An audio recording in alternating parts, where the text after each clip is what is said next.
अस्सलाम वालेकुम, welcome back to my channel. I hope आप लोग बिल्कुल ठीक ठाक होंगे, खुशबाश होंगे, अपना बहुत सा ख्याल रख रहे होंगे। आज की वीडियो में जो है वो हम बात करेंगे 5 पाकिस्तानी ड्रामास के बारे में, जिसके अंदर जो है वो साइकोलॉजिकल डिसऑर्डर्स के बारे में बताया गया है। और आप जो हैं उन ड्रामास को देख के आप सीख सकते हैं कि साइकोलॉजिकल डिसऑर्डर्स इतने ही आराम से नहीं हो जाते। और साइकोलॉजिकल डिसऑर्डर्स बहुत ही, जो इंसान उस चीज़ से गुजर रहा होता है उसके लिए तकलीफ दे होता है, उसके इर्द गिर्द जो उसकी फैमिली होती है उसके लिए कितना तकलीफ दे होता है, और ये सारा कुछ किस तरह होता है, ठीक है, ये कितना कॉम्प्लिकेटेड है और ये सब कुछ किस तरह होता है।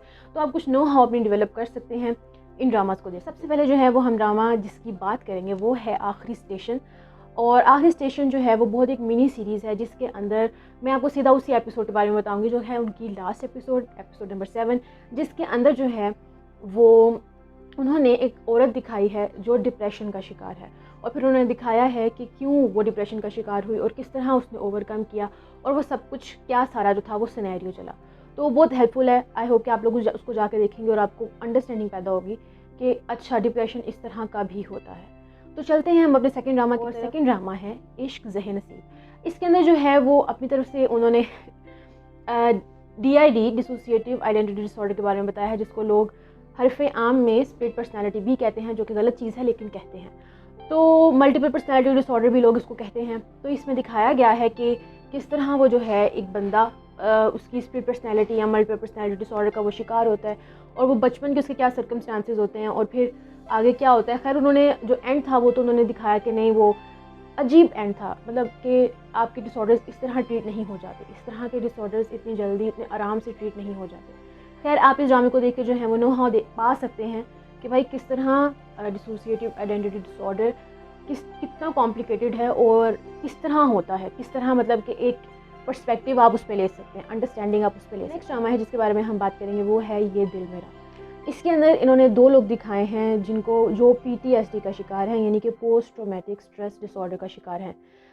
और उन्होंने दिखाया, बहुत ही अच्छी एक्टिंग है और बहुत अच्छे से जो है उन्होंने डिपिक्ट किया है कि किस तरह आप किसी भी स्ट्रेस के बाद जो है आपका वो एक डिसऑर्डर की शक्ल इख्तियार कर जाता है और आपकी ज़िंदगी को किस तरह मुतासिर करता है। जो नेक्स्ट ड्रामा है वो है सैराब देखते हुए मुझे बहुत रोना भी आया, और क्योंकि आप बहुत अच्छे से जो है वो एम्पथाइज़ कर पाते हैं उस फीमेल प्रोटैगनिस्ट के साथ जो कि हेलुसिनेशंस और स्किज़ोफ्रेनिया से जो है वो गुजर रही है। तो आप जो हैं आप ड्रामा देखेंगे तो आपको पता चलेगा कि किस तरह जो है वो एक स्किज़ोफ्रेनिया के साथ रहने वाला इंसान सब कुछ फेस करता है, और किस तरह जो है वो उसकी फैमिली जो है वो मुतासिर होती है, और किस तरह फैमिली को सपोर्ट करना चाहिए उस इंसान को। तो वो बहुत एक अच्छा ड्रामा था, बहुत एक अच्छी उनकी डिपिक्शन थी एक डिसऑर्डर की। तो आई होप कि आप लोग उसको देखेंगे तो आप लोग मुझे अपना अच्छा सा जो है वो फीडबैक मुझे ज़रूर देंगे। बाकी ये कि मैं फिर से कहती चलूँ कि जो उन्होंने मेंटल असाइलम और वो जो हॉस्पिटल और हर चीज़ का जो सीन दिखाया उससे मुझे इख्तिलाफ़ है।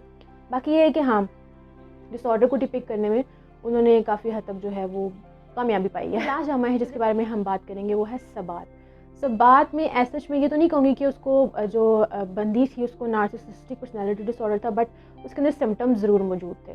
तो वो भी एक अच्छा ड्रामा है समझने के लिए कि खुद पसंदी एक अलग चीज़ होती है, और जब खुद पसंदी एक अलग ही लेवल पे चली जाती है तो उसका फिर क्या आगे जो है ना वो सीन बनता है और वो लोग किस तरह कोप करते हैं। इसके अंदर भी उन्होंने साइकोलॉजिस्ट का जो सारा कुछ दिखाया था वो बहुत ही तबाही थी, इस तरह नहीं होता।